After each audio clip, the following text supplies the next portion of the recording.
Oke, Bismillahirrahmanirrahim. Selamat pagi teman-teman semua. Assalamualaikum warahmatullahi wabarakatuh. Di sini kami dari kelompok 3 yang beranggotakan Aji Wayu Nugroho, Fajri Azzikri, Ira Rahmawati, dan Kezia Amelia dari PPKN Angkatan 2020 kelas A. Di sini kami akan menyampaikan hasil diskusi kami yang akan kami presentasikan mengenai pembelajaran kognitif. Nah, mungkin untuk mempersingkat waktu, kita langsung saja masuk ke dalam sesi presentasi ya, yang akan dibawakan oleh pertama itu adalah pembicaranya itu adalah Saudari Kezia Amelia. Kepada Kezia Amelia dipersilakan.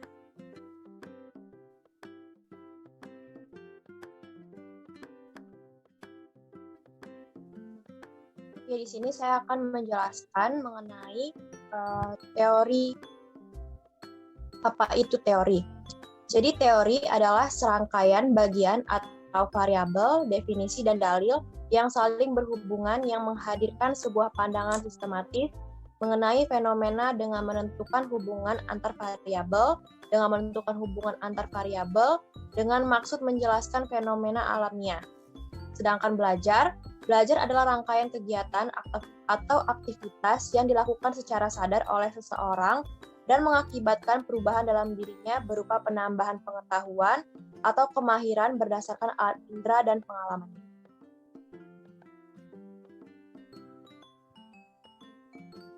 Jadi dapat disimpulkan, teori belajar merupakan upaya untuk mendeskripsikan bagaimana manusia belajar sehingga membantu kita semua memahami proses inherent yang kompleks dari belajar.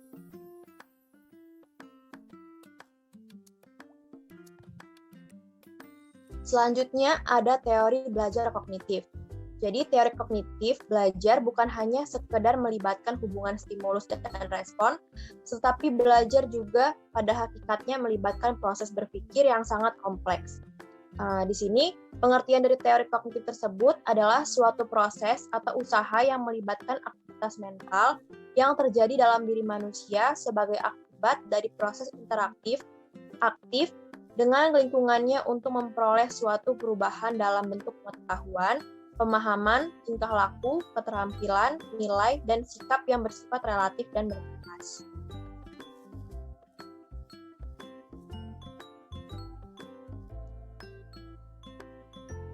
Selanjutnya ada contoh dari teori kognitif. Seseorang mengamati sesuatu ketika dalam perjalanan. Dalam pengamatan tersebut,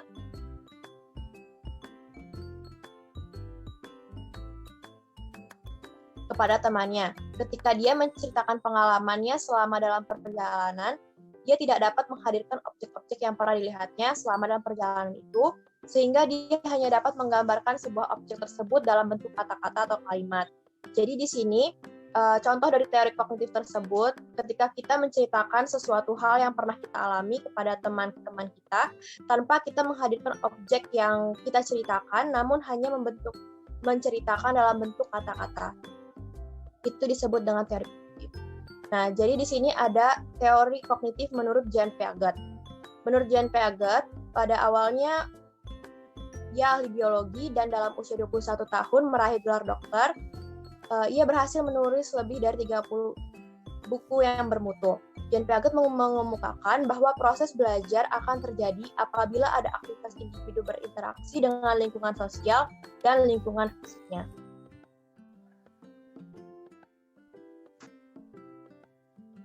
Selanjutnya.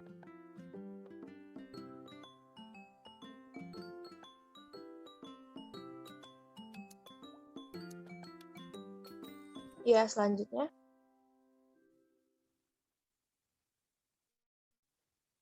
Selanjutnya terdapat implikasi teori belajar Piaget. Menurut Piaget, individu dapat mengembangkan pengetahuannya sendiri yang menjadi titik pusat dari teori belajar. Kognitif Piaget ialah individu mampu mengalami kemajuan tingkat perkembangan kognitif atau pengetahuan ke tingkat yang lebih tinggi. Individualisasi dalam pembelajaran, dalam proses pembelajaran, perlakuan terhadap individu harus didasari pada perkembangan kognitif. berikutnya, atau dengan kata lain dalam proses pembelajaran harus disesuaikan dengan tingkat perkembangan individu. Belajar akan lebih berhasil apabila disesuaikan dengan tahap perkembangan kognitif peserta didik.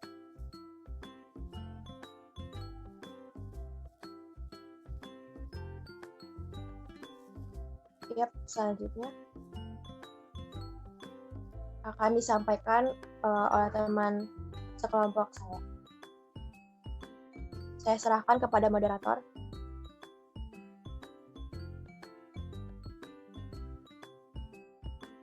Baik, teman-teman semua, untuk materi yang selanjutnya ini akan dibahas oleh salah satu anggota dari kelompok kami. Kepada yang bertugas, dipersilahkan.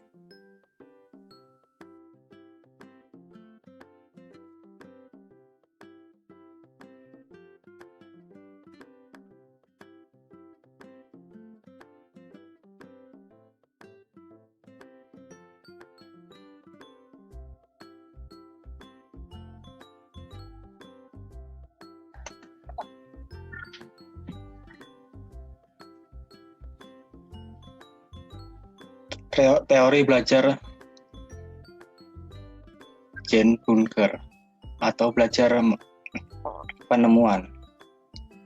Teori belajar kognisi Jane Bunker menekankan pada cara individu mengorganisasi apa yang telah dialami dan dipelajari, sehingga individu mampu menemukan dan mengembangkan sendiri konsep, teori-teori, dan prinsip-prinsip melalui contoh yang dijumpai dalam kehidupannya.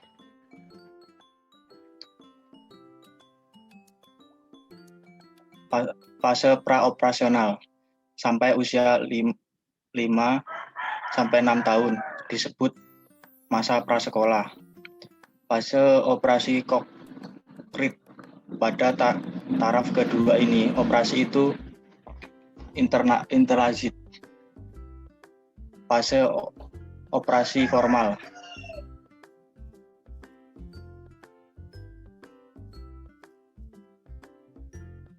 Ada 3 proses kognitif dalam belajar, yaitu yang pertama, proses memperoleh informasi baru, proses mempertransformasikan informasi yang diterima, menguji atau mengevaluasi relevansi atau ketepatan pengetahuan.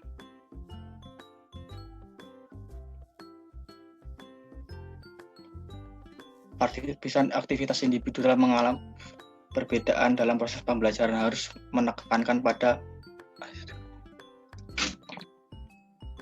cara individu mengetahui apa yang telah dialami dan dipelajari, sehingga dengan demikian individu mampu menemukan dan mengembangkan sendiri konsep, teori-teori, dan prinsip melalui contoh-contoh yang dijumpai dalam kehidupannya. Sebagai tutor, fasilitator, motivator, dan evaluator.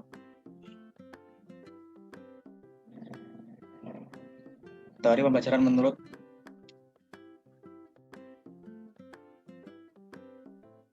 Gagne.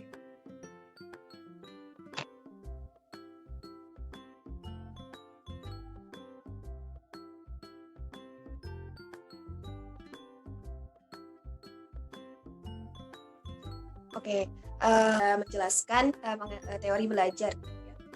Kemudian yang selanjutnya ini teori belajar menurut Gagne itu akan dijelaskan oleh Fajri. Kepada Fajri dipersilakan.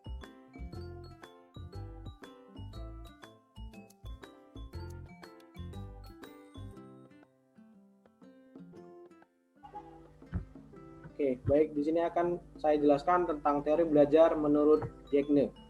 Menurut Gagne, belajar adalah perubahan yang terjadi dalam kemampuan manusia setelah belajar secara terus-menerus, bukan hanya disebabkan oleh pertumbuhan saja. Gagne berkeyakinan bahwa belajar dipengaruhi oleh faktor dari luar diri dan faktor dari dalam diri, dan keduanya saling berinteraksi. Pembelajaran menurut Gagne hendaknya mampu menimbulkan peristiwa belajar dan proses kognitif. Berikut merupakan urutan peristiwa pembelajaran Gagne. Yang pertama adalah menimbulkan minat dan memusatkan perhatian agar peserta didik siap menerima pelajaran. Selanjutnya, menyampaikan tujuan pembelajaran agar peserta didik tahu apa yang dia harapkan dalam belajar tersebut. Yang ketiga, mengingatkan kembali konsep atau prinsip yang telah dipelajari sebelumnya. Yang keempat, menyampaikan materi pembelajaran. Selanjutnya, memberikan materi atau pedoman untuk belajar. Setelah itu, membangkitkan timbulnya rasa kerja atau merespon pada peserta didik. Selanjutnya, memberi umpan balik tentang kebenaran pelaksanaan tugas. Setelah itu, mengukur atau mengevaluasi hasil belajar. Dan yang terakhir adalah memperkuat retensi dan transfer belajar. Menurut Gagne, belajar memberi kontribusi terhadap adaptasi yang diperlukan untuk mengembangkan proses yang logis, sehingga perkembangan tingkah laku adalah hasil efek dari belajar yang kumulatif.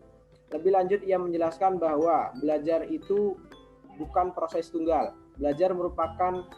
Belajar didefinisikan dengan mudah karena belajar bersifat kompleks.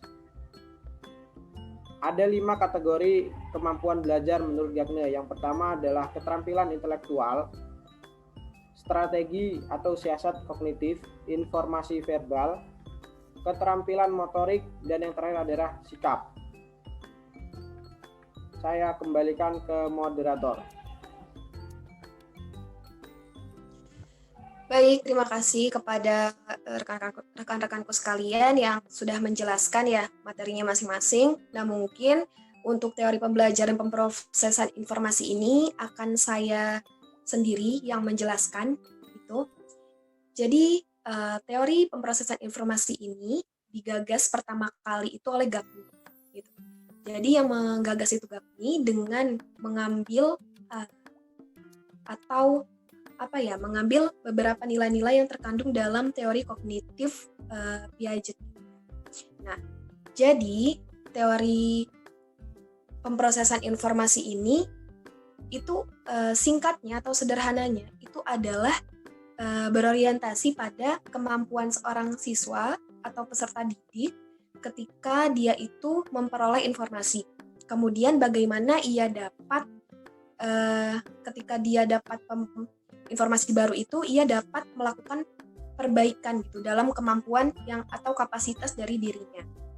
Sederhananya seperti itu, karena di setiap pembelajaran itu kan pasti ada sebuah informasi yang didapatkan. Nah, dari teori ini itu lebih menekankan pada bagaimana sih siswa ini dapat menjadikan informasi itu hal yang dapat menambah kapasitas dirinya dan menambah kualitas dirinya. Mungkin bisa next. Oke. Di dalam teori pemrosesan informasi ini ada landasan penting dari teori ini. Yang pertama itu ada pengetahuan awal atau prior knowledge. Nah, kemudian dari situ nanti masuk ke dalam rancangan tujuan yang berorientasi pada kognitif. Kemudian yang terakhir itu adalah feedback atau umpan balik dari siswa dari adanya pembelajaran tersebut. Kemudian next.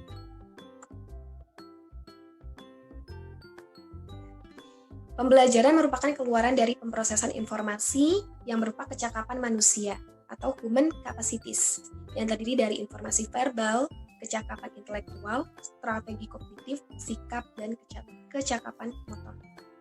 Selanjutnya, nah mungkin ini adalah hal yang berupa tindakan langsung di lapangannya ya. Itu adalah fase proses pembelajaran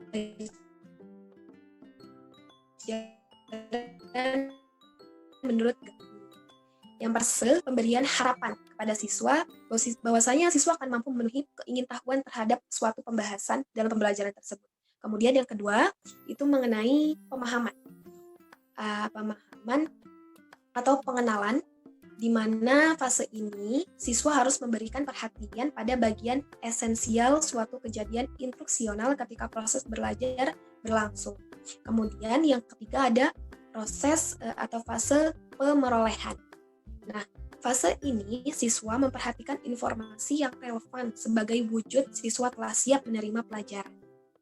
Kemudian ada fase penahanan, kemudian ingatan kembali, generalisasi, yang mana fase ini di mana siswa belajar memanfaatkan informasi yang didapat di dalam permasalahan yang relevan dalam kehidupan sehari-hari.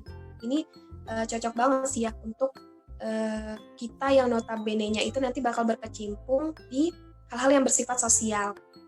Kemudian ada perlakuan, dan yang terakhir itu adalah umpan balik. Feedback itu tadi, di mana siswa memperoleh umpan balik mengenai penampilan mereka sebagai bentuk evaluasi terhadap kemampuan yang dimiliki siswa. Okay. Next. Oke.